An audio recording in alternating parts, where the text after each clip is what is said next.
Bonjour à tous, les ministères Notre Pain Quotidien vous proposent la méditation du jour. Tout est pardonné.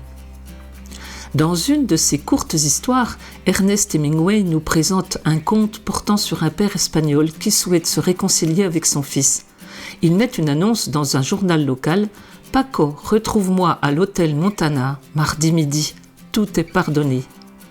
À son arrivée, le père trouve une foule qui l'attend. 800 Paco avaient répondu à son annonce, espérant se faire pardonner de leur père.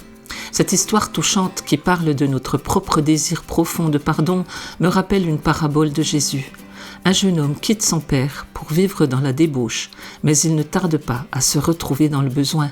Quand il se met à réfléchir et rentre à la maison, son père court se jeter à son cou avant même qu'il n'ait le temps de s'excuser, en s'écriant « Mon fils que voici était mort, est revenu à la vie. Il était perdu et il est retrouvé. » Cette histoire dans laquelle le Père et le Fils personnifient Dieu et nous-mêmes nous donne un aperçu de notre joie quand nous retrouverons nous aussi notre Père au ciel.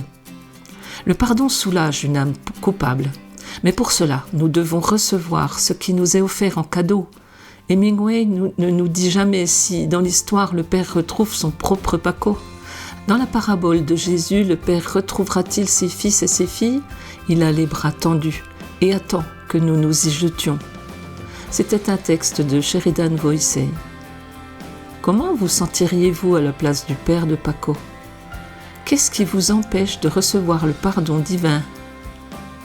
Père, sachant ce que j'ai fait, ton offre de pardon me bouleverse. Je l'accepte. Merci. Cet encouragement vous a été proposé par les ministères Notre Pain Quotidien.